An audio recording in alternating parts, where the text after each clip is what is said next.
C'est en compagnie de plusieurs responsables politiques et parlementaires socialistes de notre région que Philippe Busquin a visité la société coopérative des métallurgistes franchimontois, la SOCOMEF.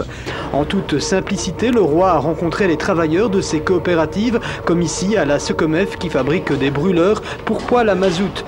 La particularité de ces PME, c'est d'avoir été créées par des travailleurs d'anciennes entreprises en difficulté, voire en faillite. Les travailleurs participent donc à la gestion et les bénéfices sont réinvestis. Comme il arrivera probablement en retard, donc nous allons commencer la réunion directement. Jean-Marie, si tu veux prendre la parole.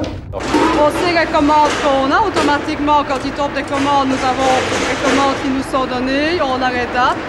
Et alors on sait qu'on doit fournir autant de brûleurs. Alors automatiquement, entre nous, on s'organise et on sort les brûleurs qui sont à sortir. Ici, il n'y a pas de pression. Chacun est responsable de son propre travail. Et vous ne travaillez pas moins pour la cause? S'il vous plaît? Et vous ne travaillez pas moins pour la cause? Ah non, pas du tout. Je crois qu'on travaille même peut-être plus. L'usine, c'était là. Et on avait une entrée par le côté ici. Donc maintenant, c'est un magasin, tous blocs-ci. Le seul mur que vous allez voir de l'entreprise, c'est tout ce long mur-ci. Voilà, l'entreprise, c'était jusque ici. Lorsque l'entreprise a été mise en liquidation, il fallait absolument qu'on trouve une solution et la propriétaire ne voulait pas nous laisser les locaux. Donc on a démarré, on a commencé à envisager le sauvetage en 81 et on a démarré en octobre. Moi j'avais une vague idée de ce qui s'était passé chez LIP par exemple ou des choses comme ça dans les années 70, mais sans plus. On ne peut pas dire qu'on avait une profonde culture en Belgique de ce qu'on appelait à un moment donné l'autogestion.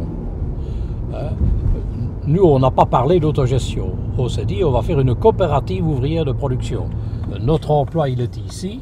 Le patron est défaillant, mais nous ne le sommes pas. Nous avons un savoir-faire et nous nous sommes de suite posé la question, est-ce qu'il reste un carnet de commandes? Et c'est comme ça que je suis allé voir les quelques clients principaux qui subsistaient et qui pouvaient encore être intéressés par une reprise, même si c'était par les travailleurs.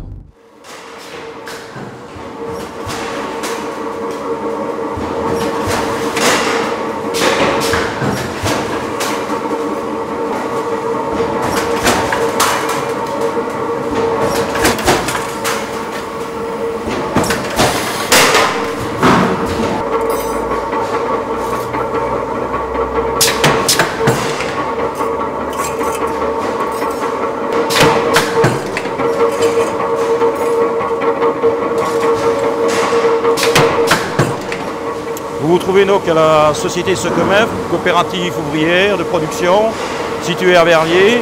Cette coopérative a deux départements essentiels, c'est une tôlerie traditionnelle à façon et la fabrication de pots brûleurs à mazout et pots brûleurs à gaz. Donc je vous propose peut-être de faire un petit tour dans l'atelier et voir les différentes machines.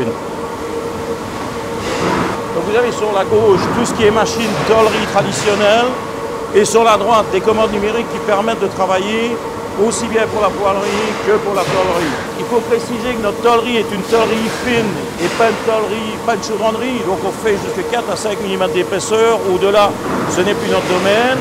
Particularité aussi, on travaille de l'unité à la petite série. 10 000 pièces de la même façon, c'est pas pour nous non plus. Nous n'avons pas les outils, nous n'avons pas les robots nécessairement pour faire des grandes séries au niveau de la tôlerie. Alors ici, vous approchez maintenant de la presse-plieuse qui fait 4000. On peut travailler jusqu'à 5 mm en acier et 4 mm en inox. L'opérateur ici que vous voyez, c'est Méline Achrala, qui est là déjà depuis maintenant quelques années avec nous. Donc cette presse-plieuse est relativement nouvelle puisqu'elle a 2 ans. Juste à côté, vous avez la sœur qui va avec, c'est-à-dire une cisaille, 4 mètres également.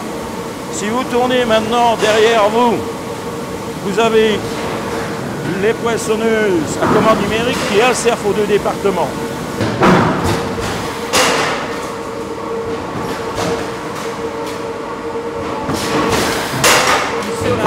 On arrive dans le département presse.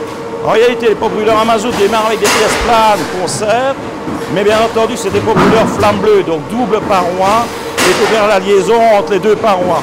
D'où des pièces estampées, et voilà, on rentre dans le secteur. Là, ici, Marie-Jeanne Bragano, qui est la plus vieille de l'entreprise. Elle est là depuis la création de la SOCOMEF, c'est-à-dire depuis 1981. Ce sont des couronnes pour un brûleur bien particulier que nous travaillons sous licence. Ici, voici un trait presse, donc vous avez d'un côté le dérouleur, vous avez le redresseur de banc, puis on rentre dans la presse et on finit la pièce directement, ce qui nous permet d'avoir des cadrages jusqu'à 90 pièces minutes. On a une dizaine de presses, gabarit 6 tonnes, 60 tonnes, 80 tonnes, 100 tonnes et 150 tonnes, qui nous permet de faire toutes les pièces donc, qui sont nécessaires pour les brûleurs à mazout. On va peut-être passer maintenant dans le département montage, où là malheureusement aujourd'hui, c'est un peu vide, mais il faut savoir que la coopérative, il n'y a que 11 personnes, donc 11 personnes, on ne sait pas être à tous les postes de travail à la fois, donc c'est secteur presse, secteur montage, secteur presse, secteur montage. Et les gens vont d'un secteur à l'autre, ce qui nous demande une certaine polyvalence aussi dans l'activité du personnel. Donc ici, les pots brûleurs à mazout, comme je vous ai dit, il y a deux parties, il faut les relier entre elles. L'important du pot brûleur, c'est d'être étanche au passage d'air. Donc l'air doit être guidé absolument pour le rendement.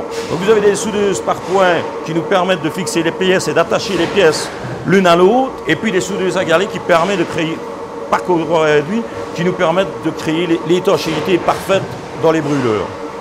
Alors ici, un tout petit poste, mais qui a son importance, c'est au fond de l'atelier.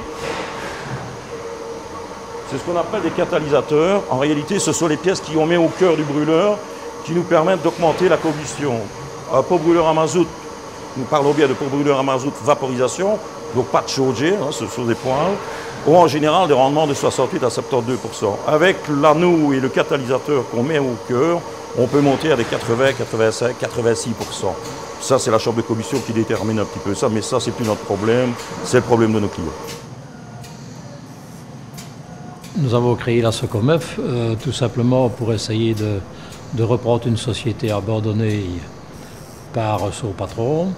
Il y avait une bonne dizaine de travailleurs, une douzaine si je ne me trompe à l'époque, de travailleurs occupés dans cette entreprise. Et nous nous sommes dit qu'il serait peut-être utile qu'on essaye nous-mêmes de reprendre notre travail en main et d'assurer la relève par rapport à un patronat défaillant. Et quand je vois le nombre de faillites que j'ai dû traiter pendant ma carrière syndicale, je me rends bien compte que les travailleurs sont capables parfois de faire même mieux que les employés. Ici, la différence, il n'y a pas de, il n'y a pas de hiérarchie pyramidale. Je veux dire, il n'y a pas quelqu'un qui dit, bon, tu as tort ou tu as raison. On essaye d'être collégialement de trouver la solution à nos problèmes. C'est la grande différence. Et je vais dire, bon, la grande différence aussi, c'est l'autonomie de chacun. Et le conseil de gestion qui nous permet tout de même de voir une fois par mois, quel que soit le niveau de hiérarchie dans l'entreprise, les chiffres de l'entreprise. Et voir si on est bien ou si on est mal. Quelle décision prendre. Les gens participent à la vie active de l'entreprise. Au niveau financier, donc, je ne parle pas seulement au niveau du travail, bien entendu. Nous avons un conseil de gestion tous les mois qui est maître du jeu, indépendamment des mécanismes légaux, de conseil d'administration, assemblée générale annuelle des coopérateurs, etc., etc. Le reste est géré par les gens tous les mois, en comptabilité analytique, par les travailleurs humains, qui ne sont pas plus bêtes que d'autres.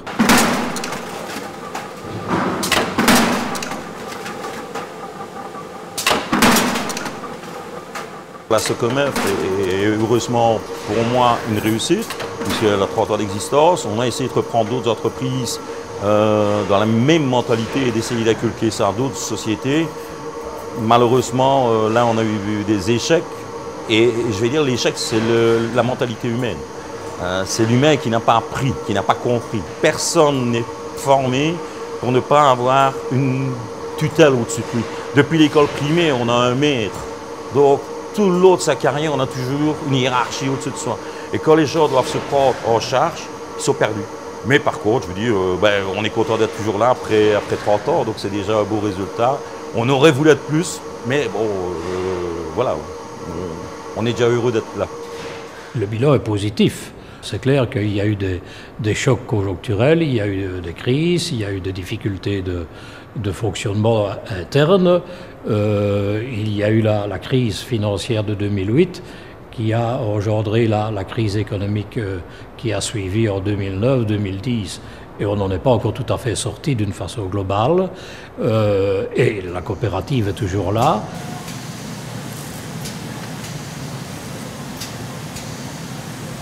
On est dans une société capitaliste, on est avec un outil qui coûte qui est en compétition avec des sociétés identiques capitalistes, donc il ne faut pas rêver. Si je n'ai pas un bon prix, je ne sais pas vendre mon produit.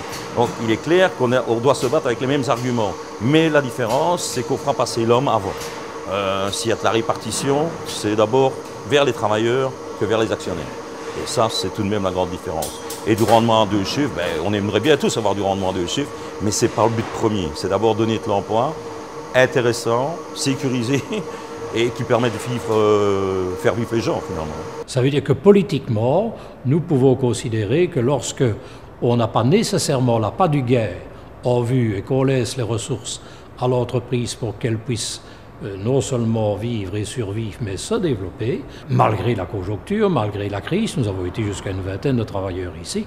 Donc c'est la meilleure preuve que c'est possible. C'est même pour moi une perspective de croissance pour un tissu industriel comme celui de la région wallonne.